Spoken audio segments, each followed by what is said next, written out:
Okay. Well, good morning, everybody. It's 4 minutes past our start time, so we're going to get started. My name is Abby Cock. I'm an environmental planner with the Baltimore Office of Sustainability. We're part of the city's Department of Planning. We've got a really strong panel together today, and I'm just so thrilled to be here and to have been asked to support it. Thank you all so much for coming. That's a key piece, doesn't work otherwise. So I just want to introduce the panelists today. We've got Eric Jackson, who is an organizer, educator, and filmmaker, serving as the visionary and co-founder of Black Yield Institute, which is committed to building a movement toward Black land and food sovereignty in Baltimore.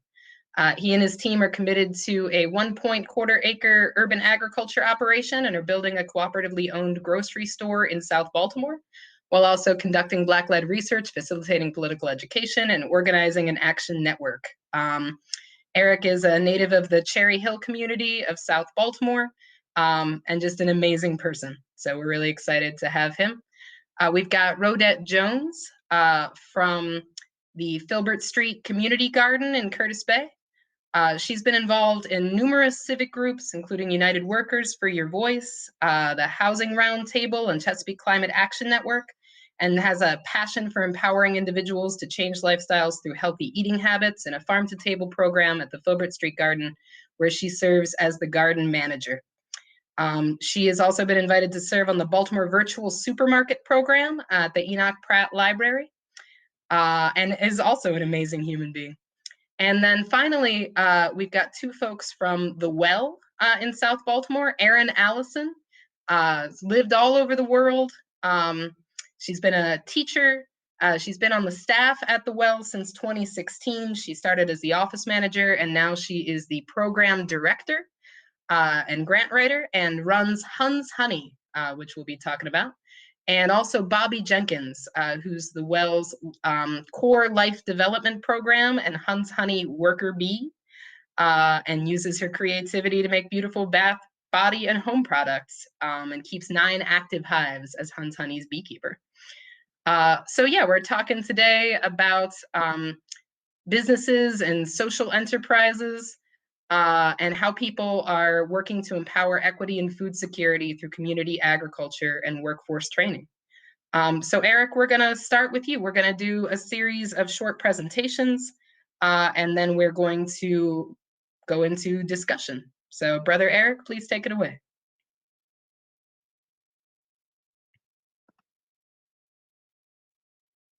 Thank you, thank you. I'm getting ready to share my screen, y'all. Give me a quick second. Oh, I wanna, while you're working on that, draw everybody's attention to a poll. On the right side of your screen, you'll see the chat. And above the chat itself is a list that says chat, polls, people, Q&A. Under polls, there is a poll with a question, what brings you to this session? So please fill that out when you have a moment.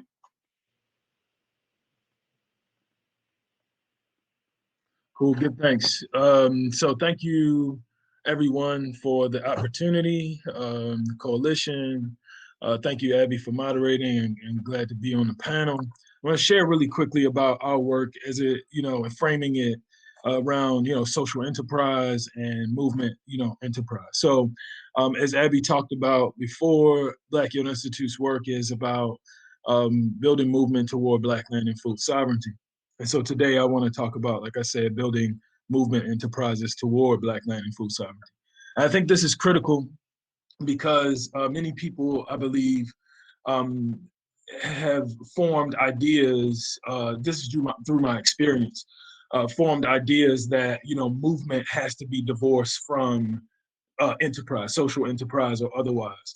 And we firmly believe at Black Yield Institute that the only way that we're going to get to Black land and food sovereignty is through a multiple or multi-tiered approach to addressing the complex issues related to food apartheid.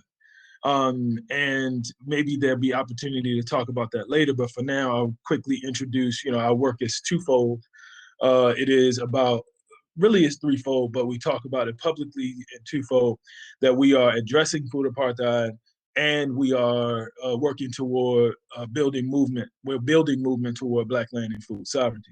That third piece is institution building, and that's critical for movement, really building the types of processes necessary to materialize the things that you'll hear later. The work that Black Youth Institute does overall, we have 5 initiative areas kind of broken down into those 2 pathways. In our work to address food apartheid, we are operating and stewarding a farm in Cherry Hill under our initiative, People's Urban Agriculture. And we'll talk more about that. And our Food Susu organizing work, which in other words, for those who are familiar, food co-op development.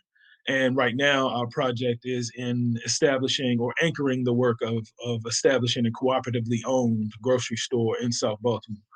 And in addition to that work that people are most familiar with, we also do political education work through our St. Cara Hamer Academy. We are anchoring the work of organizing an action network of organizations, independent members of community, and with the goal of not only coalescing our efforts, but also being able to amplify what we can do collectively. And then lastly, we are working on Black food research and knowledge creation. One aspect of our work that's less familiar, but if you were to, explore our website, you would see that we produce several reports and working on some other content, looking to really shape how we're thinking about food inequities in Baltimore, and also shaping various frameworks for how we produce information.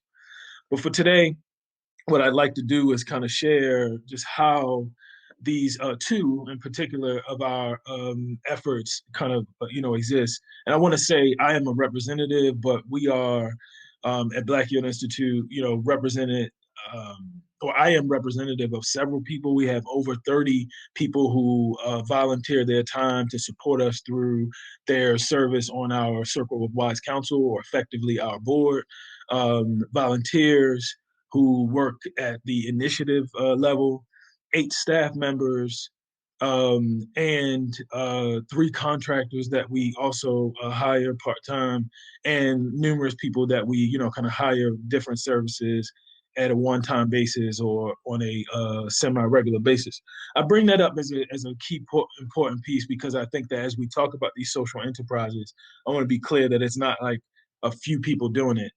We have a team of people, a community of people, and that who I just talked about isn't a representative actually of the entire group of people.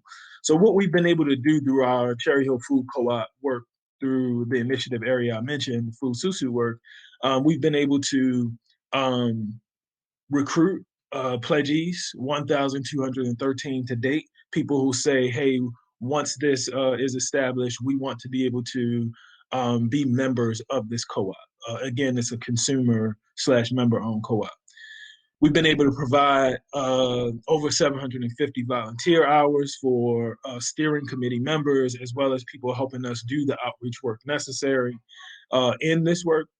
And then we also, through several program areas, find ways to engage community. One of them is through our food distribution work, which we provide some of the food through our farm, which I'll talk about next.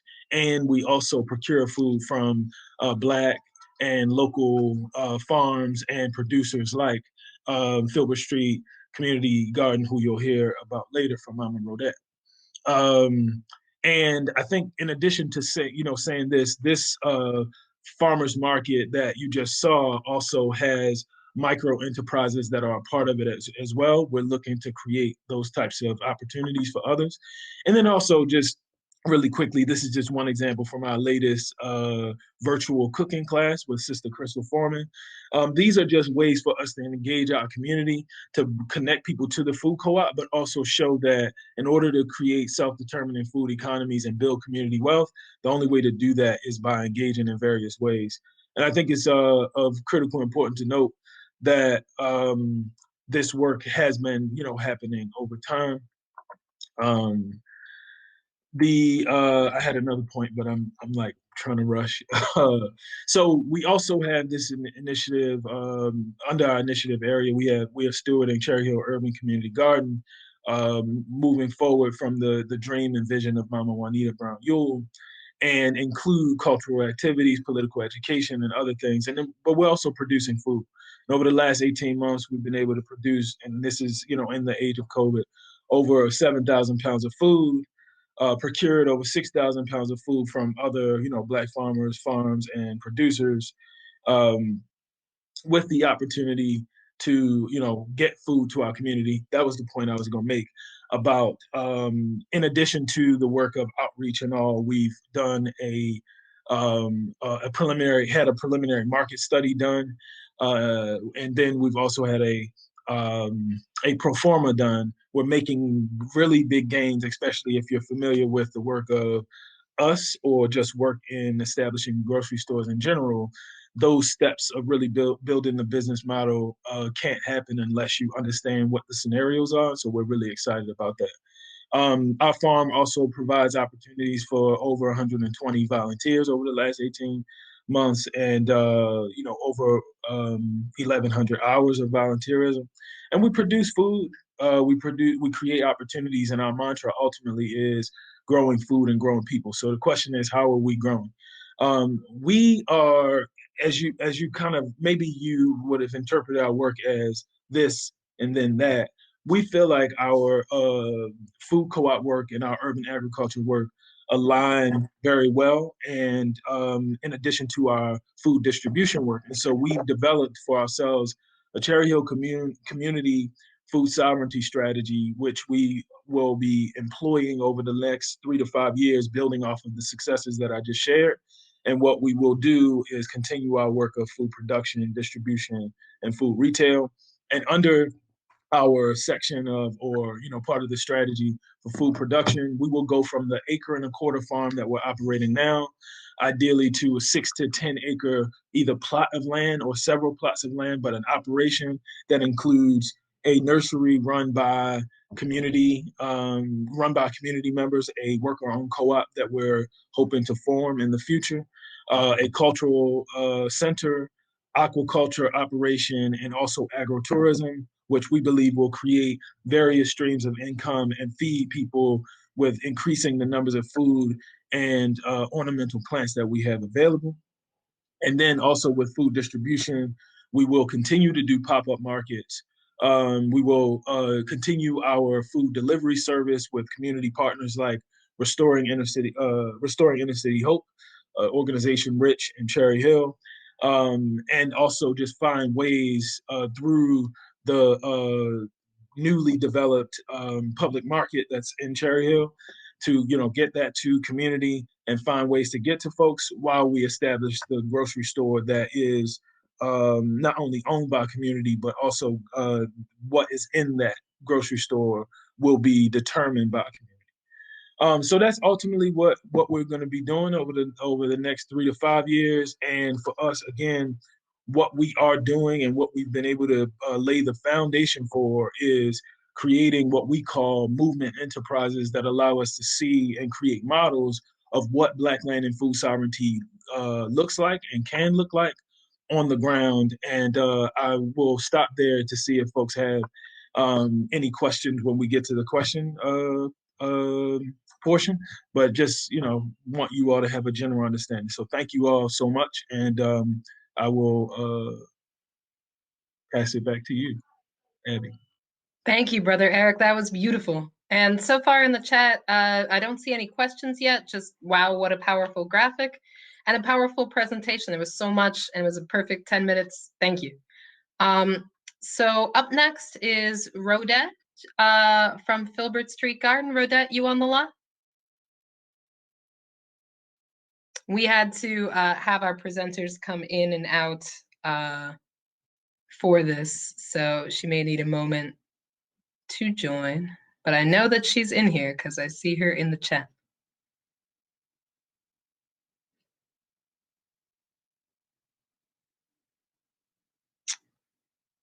Okay, well, if we need another, oh. Hi, me again. Rodette, if you can hear me, it's just the little share audio and video blue button at the upper right of the black screen. But if not, we can move on to Hunt's Honey, Abby, whatever you think. All right. We'll give it one more moment. I see that Rodette said in the chat that she's in, but she can't get on. Oh, there we Here are. she is. Hey, Rodette. Thank you so much for joining us. You. But good. So All good. Yeah. So I'm going to share my screen because I've got your presentation. Give me one moment to do that. Okay. And then the floor is yours. Yes, good morning. John, manager of Street Garden in Curtis Bay. Term is like as it is like 2 miles from the nearest. With that, this is how we start our garden, which was on a that is on through the city of Baltimore, which is termed Adopt a Lot. Next screen. So we do a of community engagement. I'm like a community organizer also, which get the folks together to join in to do different tasks. Our garden is based on volunteers, and a lot of the movement around is through the schools, colleges, and different organizations. Volunteers come in to help us out. You can go to the next screen. Because it is a food desert, we had decided to grow fruits and vegetables for the community, and have pop-up stands. And the pop-up stands are at the well. We had pop-up stands at the well, White Lock, our neighborhood. We engaged with Cherry Hill, with produce and honey. And basically thinking back to COVID, we did a lot of outreach, partnering with the well, trying to get food to the community, and trying to dissolve the food disparity that we have in South Baltimore. I personally have reached out by going to 100 lunches not every day, but once a week, and bringing them to the well and distributing that food to the community, the sick and the shed-in, and the neighborhoods was Curtis Bay, Brooklyn Park, and Cherry Hill.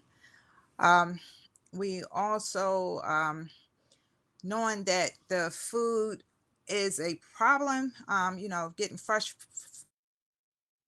the people, we have community lots, and also what we have is a mass production garden. The community is invited to come in and grow their own fresh fruits and vegetables in our garden, and we also invite the schools over to have lots also. So I'm about trying to feed the community, and my mission was to feed the community, and I noticed that like the area neighborhood corner stores didn't have the fresh fruits and vegetables that was needed to sustain our diets. And that's kind of like, well, if they don't have it, and I went to the stores and I was like asking them, why don't they have fresh fruits and vegetables for the neighborhood? Because we have a lot of obesity and respiratory problems and health problems in our neighborhood. And their response was that fresh fruits and vegetables don't sell at our grocery stores. And I was like, wow, that's crazy. So the avenue I took is, well, if I have a green space that I can produce fruits and vegetables for my community, that's the avenue I'm going to take. And that's the avenue that I have taken. So my knowledge for trying to do a community garden, my thirst for more knowledge, I attended different workshops, and I brought all that knowledge back to the community and started holding garden workshops, compost workshops for my community. and invited them in and share the knowledge. So I feel as though that, you go to these workshops, and if you don't take that knowledge back to your community and share it, um, you have to. So you can turn to the next one. So the other knowledge that we have is having bees in our garden, and the relationship with bees. I had thought about it, having bees in the garden, but I really didn't address it until a beekeeper who had came to me, and he had a problem with bees that he was keeping and at his house and his backyard, and the neighbors wasn't really conducive there, and he thought that it would be a good place to have to host this bees. So it came from, I say, 3 beehives that he came and brought to the garden, to actually now we have about 23 beehives in our garden, which is located at the corner of our garden. It's like blocked off so that nobody could get back there. And then we reached out to a partnership with Hans Honey, which they also needed a space to house their bees. And that relationship had built into a bigger enterprise for them. So like we were so happy that we could have bees in our garden, host bees honey, Hunt's honey for with their bees, and also the bee environment in itself, having flowers there that the bees can pollinate from, and the honey from the bees is good for the folks that's in the neighborhood that have allergies, and local honey is good for their allergies and stuff. So um, the whole partnership was just, awesome. It just clicked. All right, you can go to the next one. So we also do neighbor. What you're looking at now is Miss Linda, who was the former librarian. She came up and started doing little story times in the library. So we also use our space as in community engagement. We host Easter egg hunts, Halloween events, voter registration part. The list of things go on. Workshop, playing workshop, cooking demonstration with Sister Crystal Foreman. Also, it's a green space that the neighborhood children can connect to nature, which is very important, and very the mental part of connecting to nature is very important for everybody, every individual from young to old. We have goats and chickens and ducks and uh, turkeys in our garden that the kids come up to see all the time.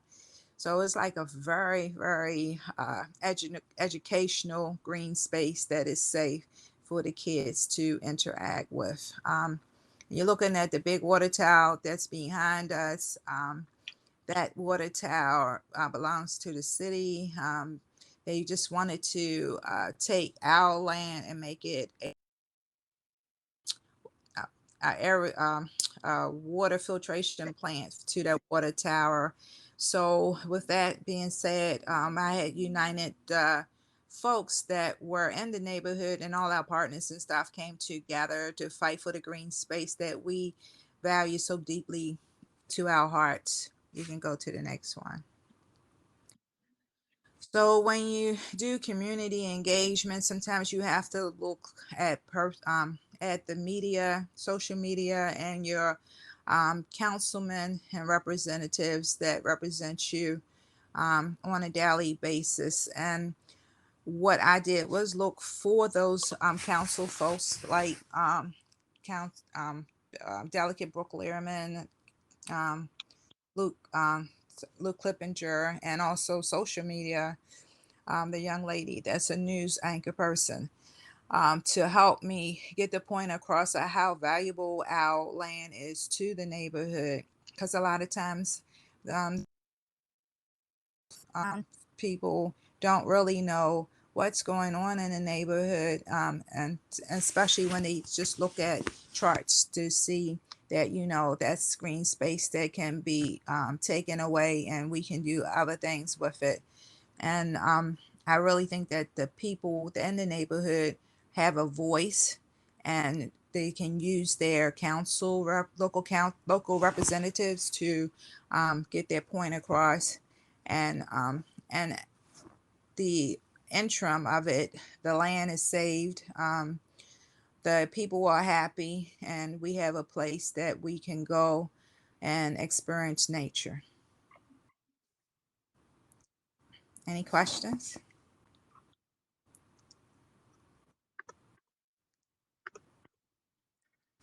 Okay, I don't see any questions in the chat, and that's okay. We're going to do all that at the end.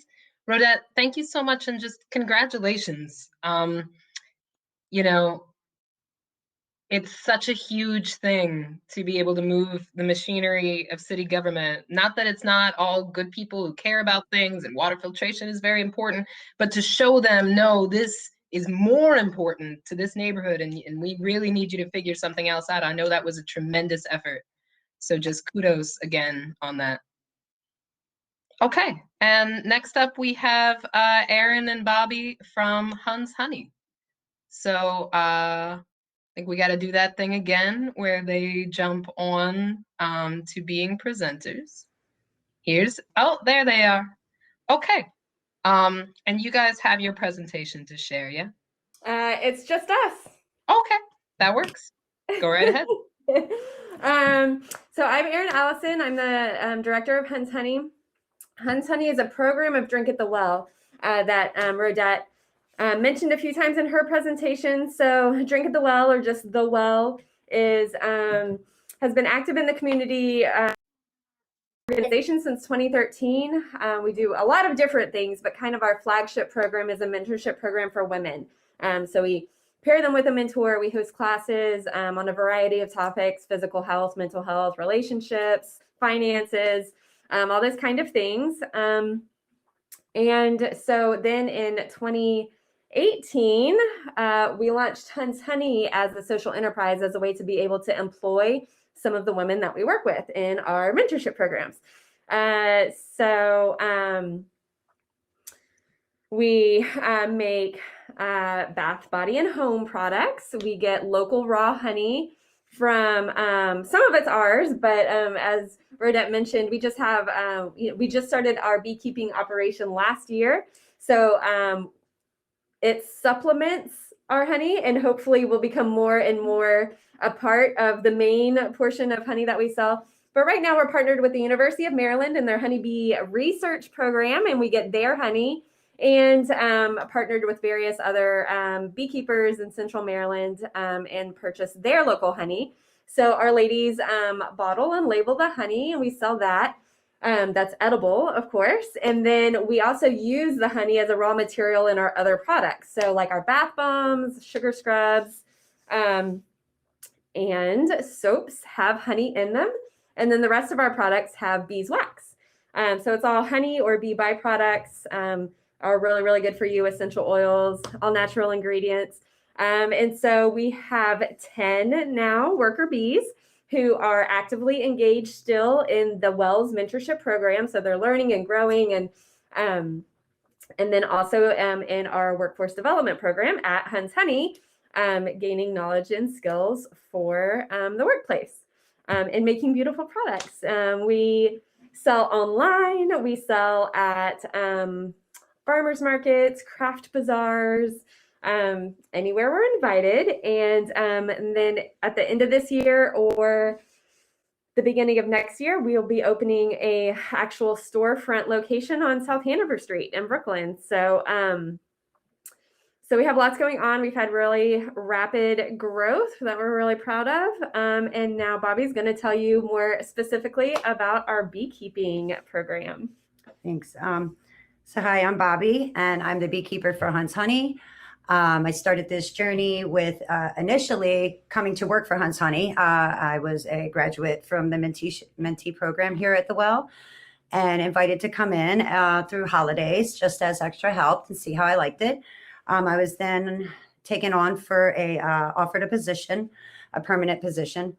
Around that time, Aaron had just kind of tossed at me, how would I ever be interested in taking a beekeeping class? There's some short courses throughout Maryland and different beekeeping associations throughout Maryland that offer the short course, and it gives you the basic knowledges and things that you need to know to start beekeeping journey. So at that point, I said yes, I'd be tickled to. That's something I've always had interest in, just never coming from the South Baltimore area. It's not something I ever expected to have in my life, yet desired. I love that connection to nature, even though a lot of times I was looking at concrete and bricks. So I jumped on the opportunity, and I took the short course with BUMBA, which is the Bowie Upper Marlboro Beekeepers Association. That was one of the only ones around that time that was still starting their courses and I could get in. So I took that, and last April, well, they offer a mentor. So I was given a beekeeping mentor. Me and Aaron actually took the course together. And so we were invited up to Filbert Street Gardens to take a look at their bee yard, and we were offered space to start our journey with keeping bees. And so we started initially with 4 hives, and I just have to say that it has been a super therapeutic experience for me. I deal with anxiety and, some other issues, and you never would think that it could be relaxing and therapeutic to step into a bee yard, but it really can be, because you stay in the moment and that connection with nature, and it's just a really amazing experience. So yeah, so we started with 4 hives, and around every week to 10 days, I would go up and check on them and tend to them, make sure that they have all the things they need, which is space mainly during honey flow season. And usually during your first year, you don't expect to have a honey harvest. This past year, our first year, we were able to at least have one of those 4 hives give us almost a bucket of honey. So it was pretty amazing. And so we were able to do that, and we prepared for, overwintering, and I was able to keep all 4 hives alive over winter, which is another phenomenal thing for me, at least. It's not the typical. You usually expect to lose. I think that it's just another great thing that we were able to do was keep them alive over winter. And so from that, the beginning of this spring, we were able to split all 4 of those hives and create 8 hives from it. And they all were able to go out and mate. And so now they're all laying queens, I'm sorry. And so now we have doubled in size, and we were gifted from the beekeeper at Filbert Street Gardens, Charles. He gifted us with swarms. So we now have 10 hives, 9, and the ones we'll see.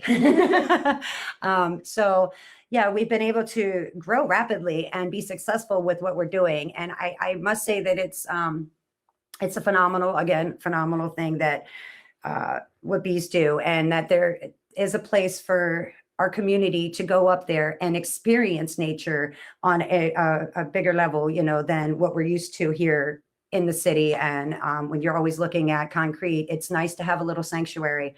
And the importance of bees, they play a huge part in pollinating and keeping things going, in the gardens and throughout, farmlands, is the pollination of crops. And, the fact that we're able to teach people that, and that's one of our visions, is to be able to share with other women survivors and youth the importance of bees and agriculture, and the connection with nature. It's so important, and that it can be therapeutic, not, to not be so intimidated by it, because that is another factor, especially people in the city. We're not used to seeing bees all the time. Mm-hmm. So we're afraid we're going to get stung, and that's okay. Everybody thinks that, so not just city people, but I'm just saying it's nice to be able to go up there and take people up there and show them and let them have their guard be let down. And it's truly therapeutic. I think so on so many levels. Beekeeping and bees are so important. And I just, I'm so grateful to be a part of this, to be a part of in my community doing things like this. And it's not just helping me or Hunt's Honey, but it's helping the community. It's helping the environment and that whole connection, because just like the bees are as a working colony. We are a community and we need to work together just like those colonies, because that's how we are going to be successful and that's how we're going to sustain. And I'm just so grateful to be able to share with, Rodette that space and interact with her and just the vision that Filbert Street has for this community. It's beautiful, and to be able to be partnered is a blessing. So I don't know if I touched on everything I needed to touch on, but yeah, I just thank you so much for allowing us to share. I think it's really awesome that the three on this are all repping South Baltimore. Yes. So there's a lot of great stuff going on the other side of the Patapsco River from That's right, on the other side of the Hanover Street Bridge. Yeah. Well, thank you so much. I love what you guys are doing. I actually encountered Hunt's Honey at a craft fair before I was aware of the connection, with the garden. Just saw it, thought it looked really cool, and bought myself a jar. Nice. So let's get everybody back in, if all the presenters could rejoin, and we'll transition into the discussion part of the conversation. And yeah, again, everybody did a great job staying on task and time and sharing a really rich amount of useful information. So just thank you guys for, the preparation and all the hard work. Thank you. Yeah, so I think we just need Rodette back in the room. There you are. Cool. Okay, so kicking this off.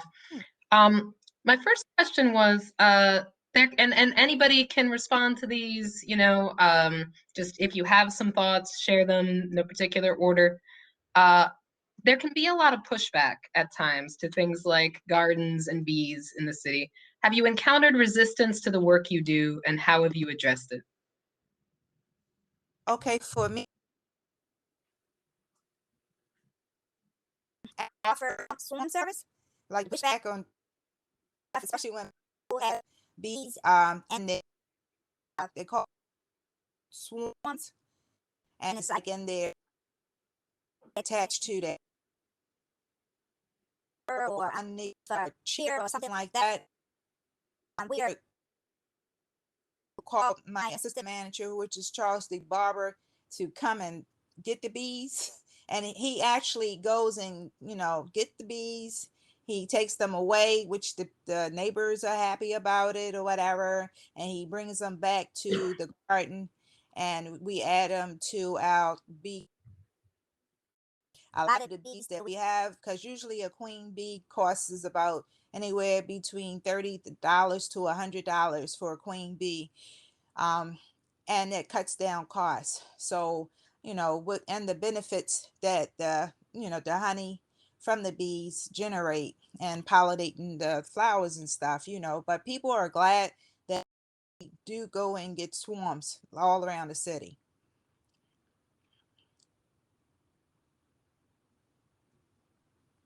Thank you. Yeah, I can definitely see why that would make people feel more positive about what you're doing. Like, we got a place for the bees. They're here.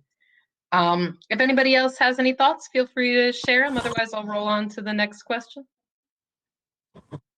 Yeah, I think for us, as you said, Abby, there's always resistance, and and whether that resistance is active or inactive, if it's low or high. For us, how we generally we expect that there will be resistance. In fact, our work is in response. It is resistance itself. And so we expect that there will be, resistance to how we operate, the actual operations itself.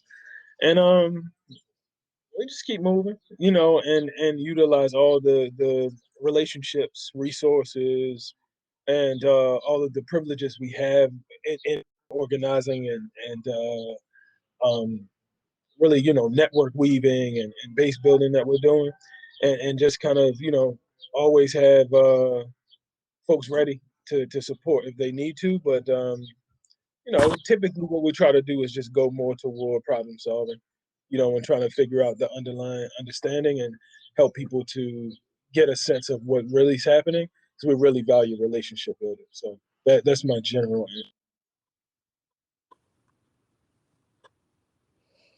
Cool. Thank you. And that leads in a little bit to my next question in terms of network building and base building. And that was, and this is a broad and kind of philosophical question. If it doesn't resonate, we can just move on. But I was curious if you guys had any thoughts on, and it's to what degree do we need to pull in outside support to build equity and food security in our communities? And to what degree do we already have what we need?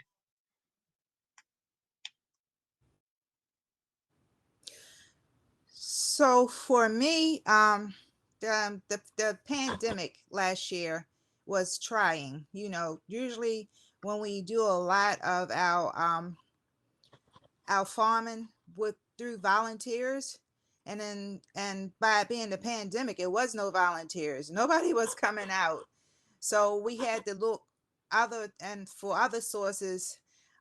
Food security, like we had to lean more toward like the food bank to supply a lot of the needs and stuff, because what we would have grown on a farm when we had the manpower, we didn't have the manpower because we didn't have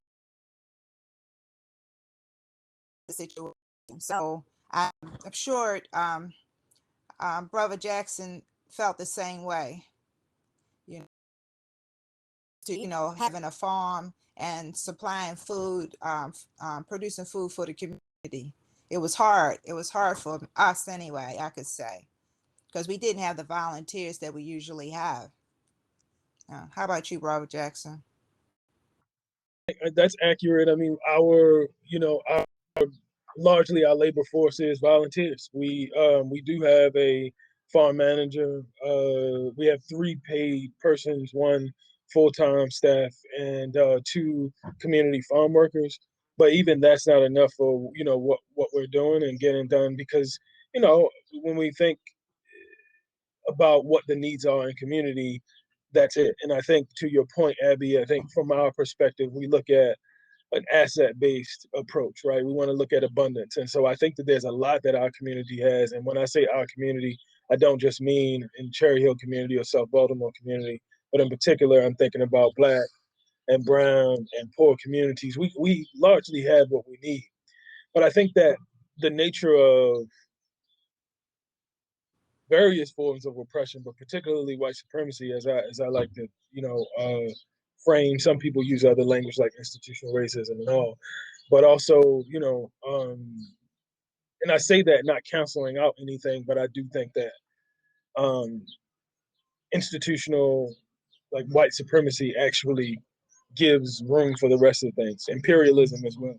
But that's a conversation you brought philosophy into it. So I think what I'm getting at is it creates the types of conditions that we see, right? Our work at Black Yield Institute is directly in response to the effects, the residual effects of these systems of oppression. And so, because my like very simple way of putting it is, we didn't get into this by ourselves. We the burden of problem solving should be on us alone, and we have to lead it though. We have to be the leaders. But I mean, that's where we find solace in the relationships that we have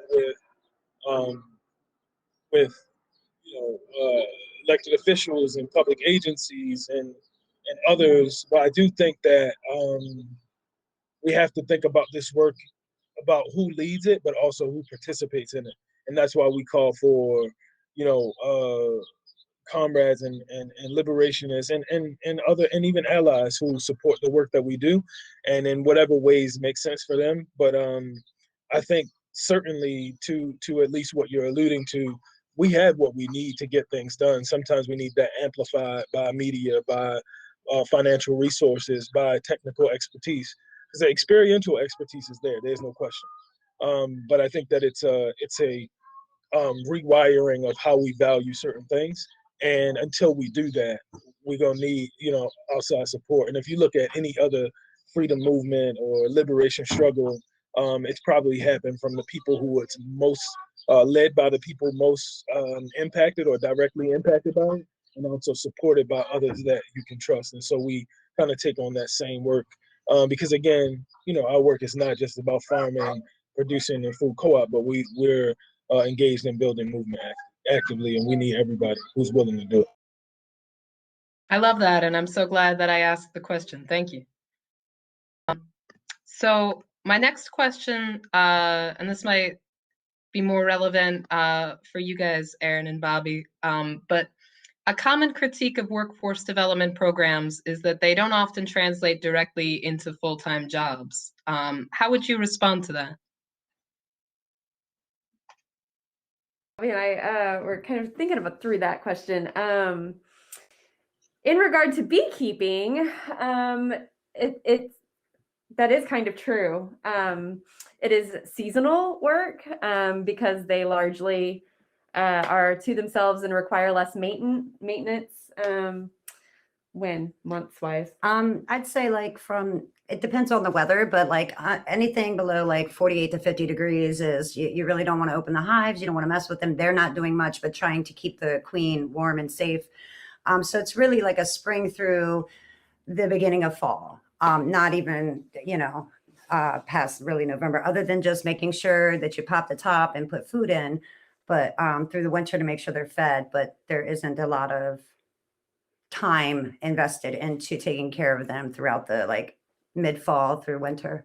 So unfortunately with beekeeping and kind of with farming too, a little bit, I would think to some degree, there is definitely a season where it is a full-time job and then a season where it is less of time, But for Hunt's Honey, that works out because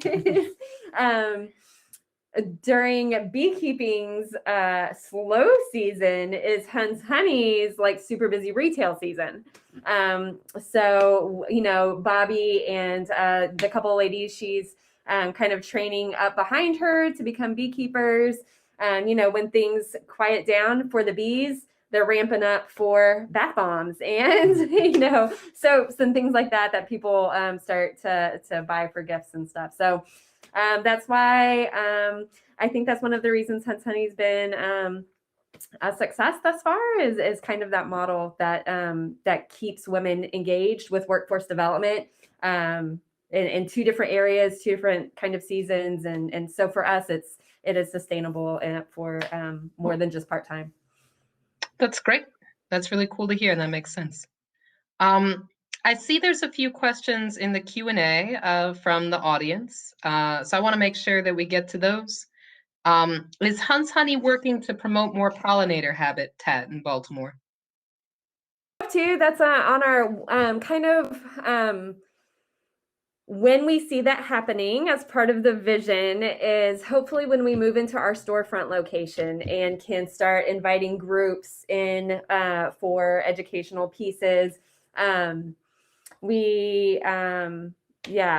definitely in there. It's not something we've actively been doing quite yet in an organized fashion. Of course, when volunteers come through or, grant makers, or it's always a part of the narrative. Beekeeping is a very robust field. So there is so much to learn, so much to teach. But yeah, we definitely want to expand kind of the education and the outreach portion of pollination and the importance of beekeeping on agriculture in the not too distant future. Very cool. Thank you. And another audience question, this is for all the presenters. How did you get your businesses off the ground in terms of advertising, marketing, and community engagement? And that actually ties into one of the questions I had. What has been most effective in spreading your message and recruiting more people to the work you're doing?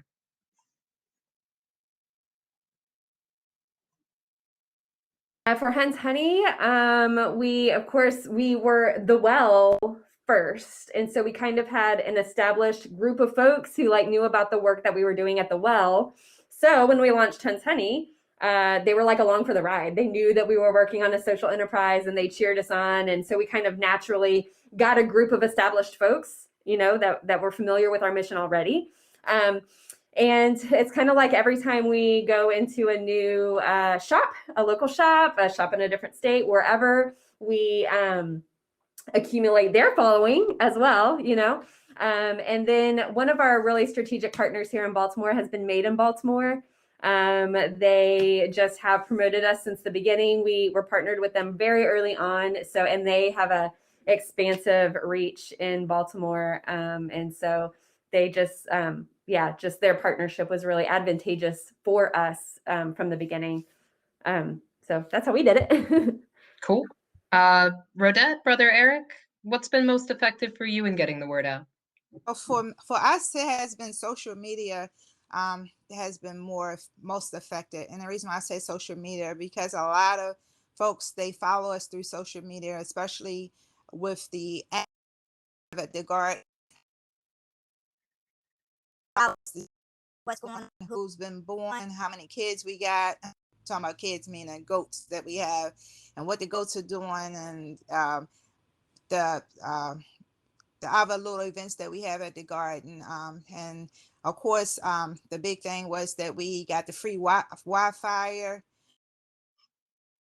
and everybody's coming by and just checking out the goats, and they was feeding the goats everything that they wasn't supposed to be eating. Then we had to put up a sign saying what they should eat. So it's like everybody just come. It's like a steady traffic of folks coming by the garden just to see the animals. And by it being like the only place that would have livestock in South Baltimore, I must admit, and we decided to have the livestock is because of the zoo being so far away.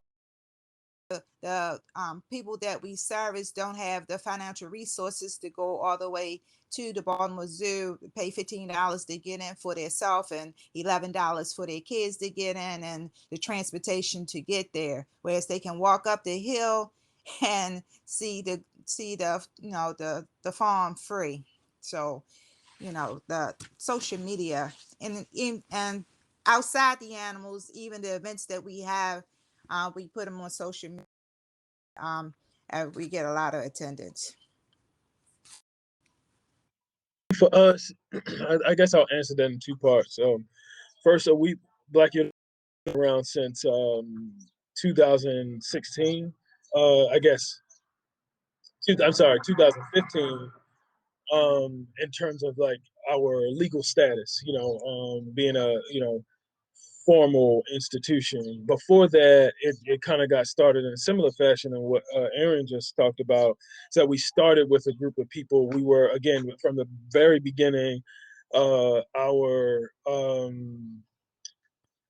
business was about movement, how to create opportunities, and we still maintain that what we are doing, actually, as I kind of shared in my presentation, is creating, we kind of consider ourselves like a nebula.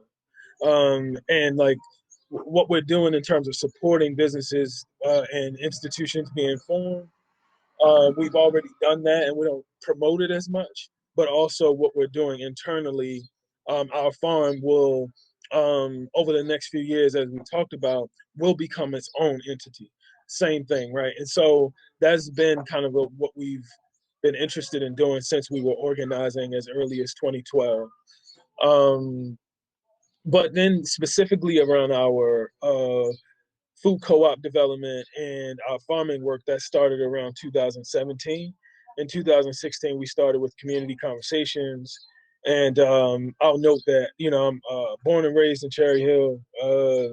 And that kind of gave me a bit of an in, because when there was thought for these food justice conversations back in 2016, there was a call that was made. Hey, can you do this? It's like, yeah, heck yeah, we can do that. And so when I say by we, I mean me, myself, and I at that point. There was no staff or none of that. And that the work of establishing a co-op, building on the framework that the farm that was already there, and food distribution are the things that came out of community need. This is what community had prioritized. And so we've been doing that ever since. And in terms of promoting what we do, just like, what Ms. Rhoda talked about is we've been, social media, newsletters.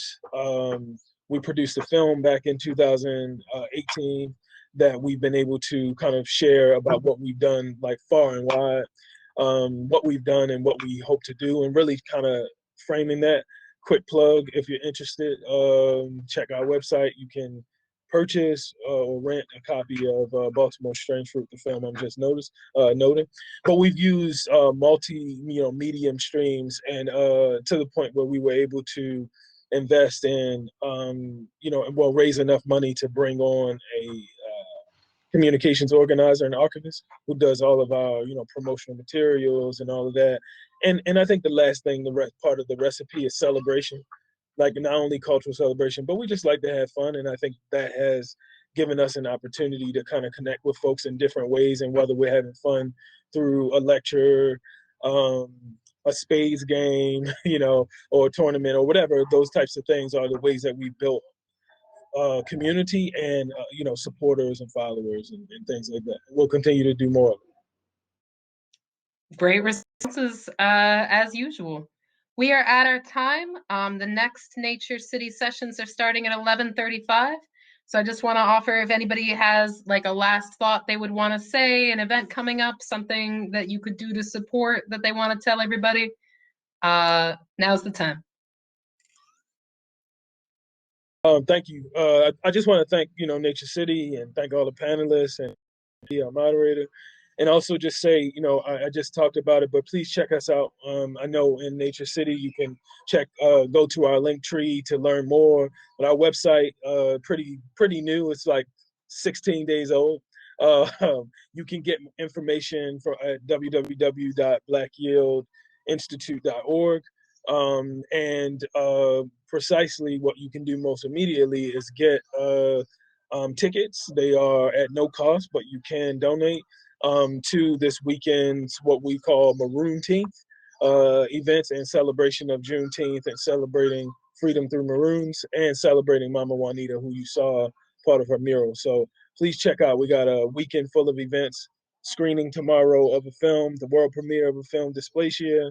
Saturday, a party and an unveiling ceremony, and then online social media like live discussion. So a whole lot of opportunities and events this weekend if you're around. So I would love to connect with folks, and thank you all again. Thank you, Abby, for lifting that up. I just want to say thank you, Abby, for the invite, and thank you for the awesome panelists that we have here and every next and get you to connect and support other and different organizations. Thank you so much for inviting us to attend. And again, I'm just so proud to be with my other local organizations representing South Baltimore. I'm just really excited about all the great things that are happening down here. And we put the links just huntshoney.com if you have any gifting needs or want to buy, pamper yourself a little bit, or get some fresh local honey. And check out some of our stories at drinkatthewell.org. That's where we stem from. And you can check out some of the amazing things happening with people and healing. Thanks for having us. Well, thank you all again. I'm going to let folks go. Have a wonderful rest of your day, guys.